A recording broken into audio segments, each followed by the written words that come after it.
노다지 썰전 2025년 롯데에너지 머티리얼즈가 북미 전기차 시장 둔화라는 직격탄을 맞으면서 창사 이래 최악의 한 해를 보냈어요.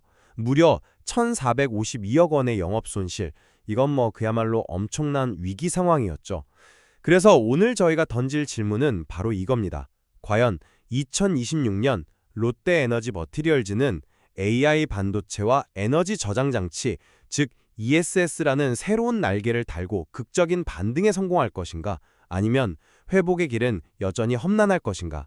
저는 AI와 ESS라는 이 확실한 성장 시장으로의 전략적 전환을 통해 2026년은요, 단순한 V자 반등을 넘어서 아예 회사의 체질을 바꾸는 퀀텀 점프의 원년이 될 것이라고 봅니다. 글쎄요.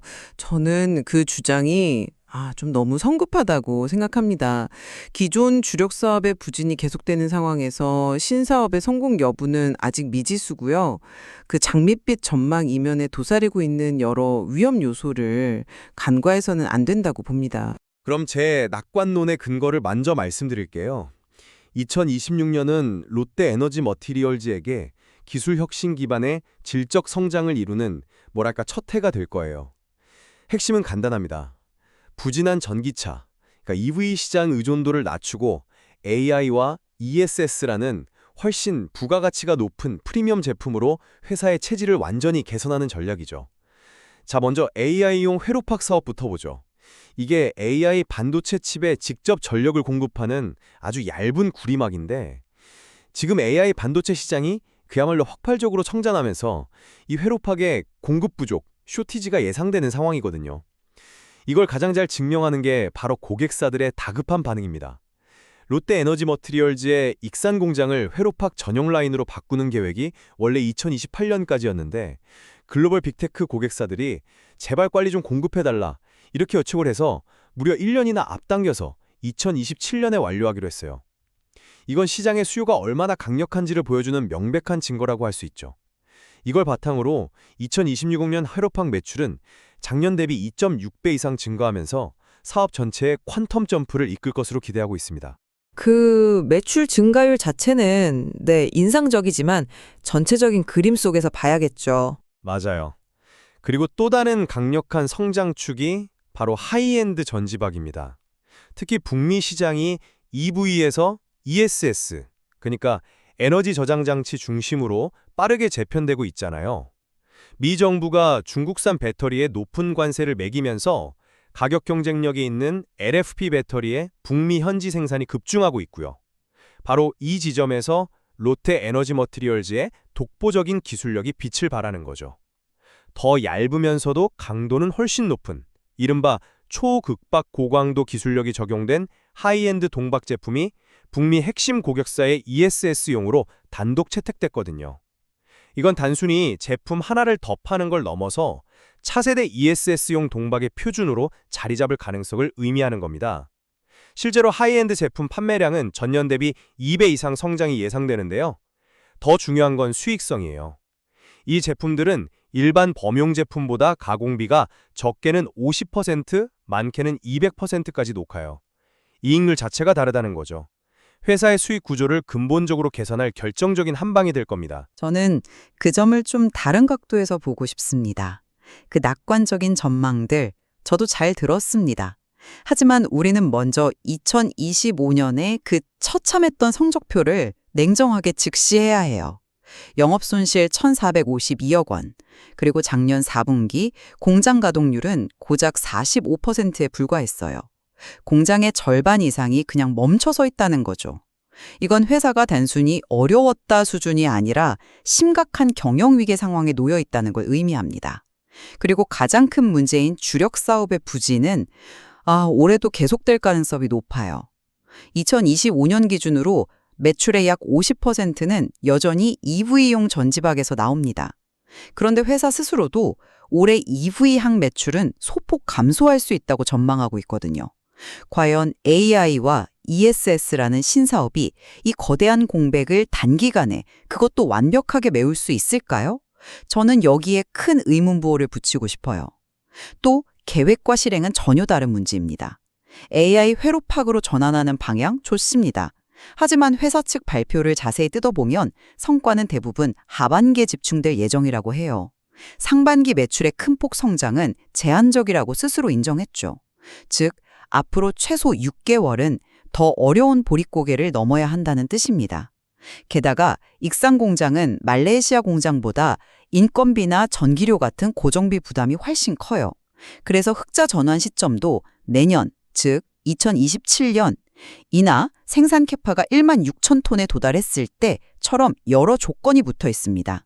즉각적인 수익 개선으로 연결된다고 보기는 어렵다는 거죠. 결론적으로 신사업의 방향성은 옳지만 회복을 낙관하기엔 너무 이릅니다.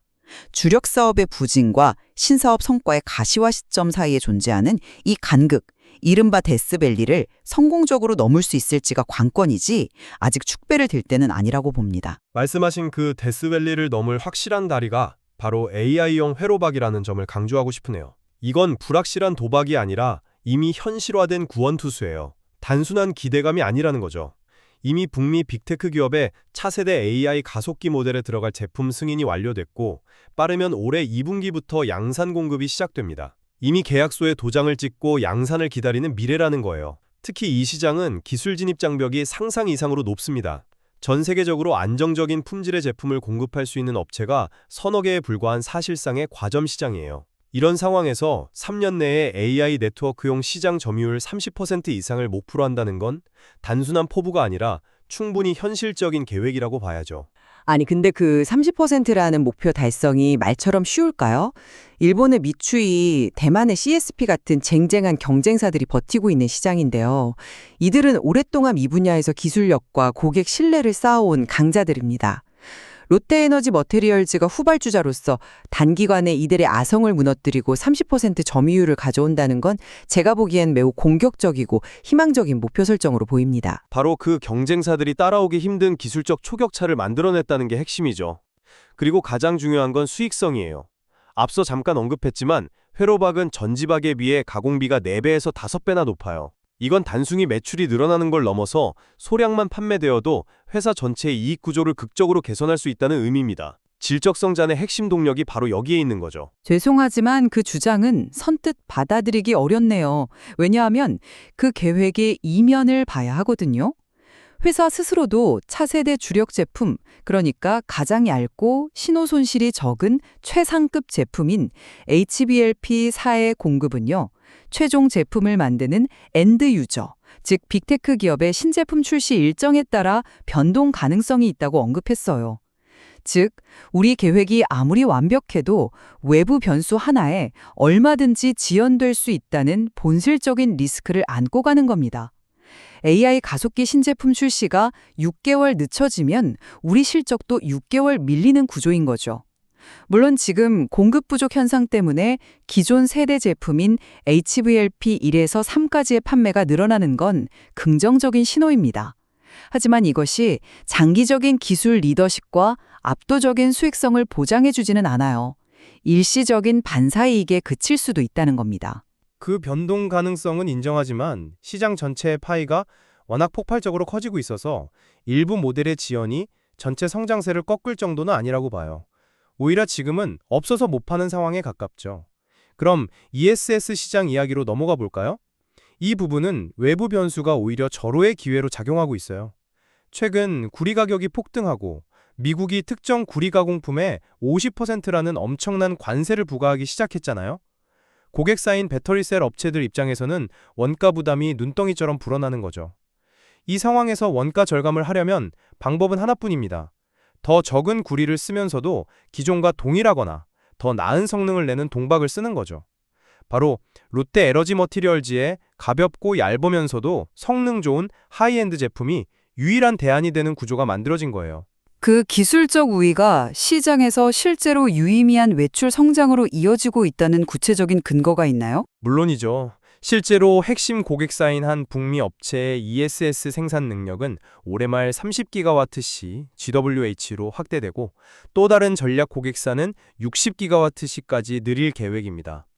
롯데 에너지 머티리얼즈가 이 늘어나는 물량 대부분을 공급하면서 관련 매출이 올해 2배에서 3배 이상 성장할 것으로 기대돼요.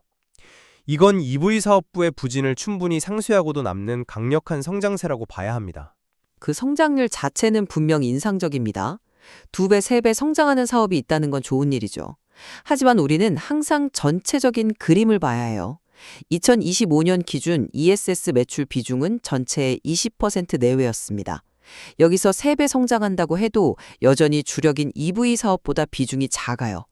예를 들어 매출 비중 50%인 EV 사업이 10%만 역성장해도 비중 20%인 ESS 사업이 50% 성장해야 겨우 본전치기가 되는 셈이거든요. EV 시장의 더딘 외복세를 ESS 혼자서 완전히 상쇄하기엔 아직 역부족일 수 있다는 계산이 나옵니다. 그리고 하반기 공장 가동률을 80%에서 90%까지 끌어올리겠다는 전망? 이건 역시 북미와 중화권의 신규 고객 수요가 계획대로 완벽하게 확보된다는 아주 이상적인 전제 하에서나 가능한 수치예요. 이 여러 계획들 중 단 하나라도 삐걱거리면 전체 예상은 순식간에 빗나갈 수 있습니다. 저는 그 가능성을 계속 지적하는 겁니다. 물론 모든 계획에는 변수가 따르죠. 하지만 그 계획들을 뒷받침할 재무적 체력은 이건 누구도 부인할 수 없을 만큼 튼튼합니다. 2025년 말 기준으로 회사가 보유한 현금성 자산이 4,552억 원에 달해요. 반면 부채 비율은 23.1%로 제조업체로서는 굉장히 낮은 수준이고요. 심지어 순차입금 비율은 마이너스입니다. 이건 빌린 돈보다 당장 쓸 수 있는 현금이 더 많다는 뜻이에요. 재무 구조가 극도로 안정적이라는 거죠.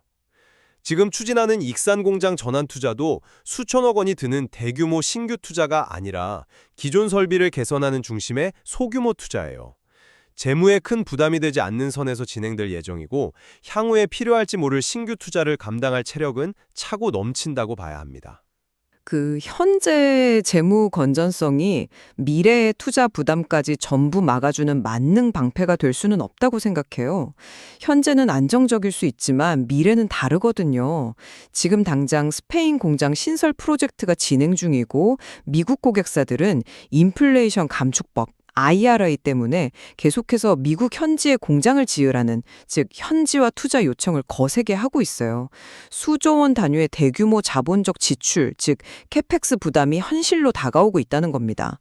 만약 AI와 ESS 사업에서 기대만큼 빠르게 수익성 개선이 이루어지지 않을 경우 이 대규모 투자를 위해 결국 외부에서 자금을 조달해야 할 수도 있어요. 은행에서 빌리든 회사채를 발행하든요.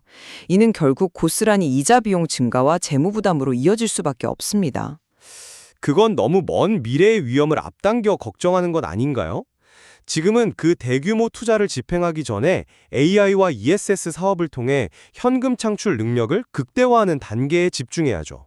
그럴 능력도 충분하고요. 저는 그걸 위험 관리라고 부르고 싶네요.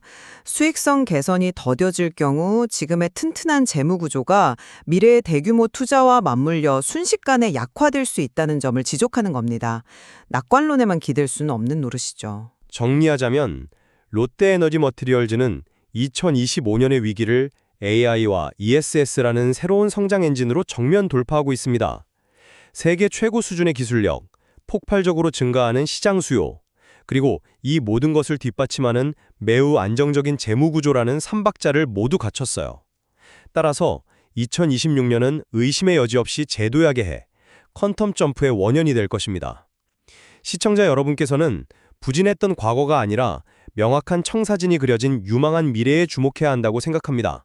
새로운 전략의 방향성 자체는 옳다는 점 저도 동의합니다. 하지만 성공을 예단하기는 너무 이릅니다. 주력 사업인 EV의 회복은 여전히 더디고 큰 기대를 거는 신사업의 성과는 빨라야 하반기에나 본격적으로 숫자에 찍히기 시작할 예정이에요. 낙관적인 전망이 현실의 숫자로 증명되기까지 넘어야 할 산이 아직 많습니다. 회복의 가능성과 실행 과정의 위험성 사이에서 지금은 섣부른 흥분보다는 신중한 관찰이 필요한 시점이라고 말씀드리고 싶습니다. 롯데에너지 머티리얼즈는 중대한 변곡점에 서 있습니다.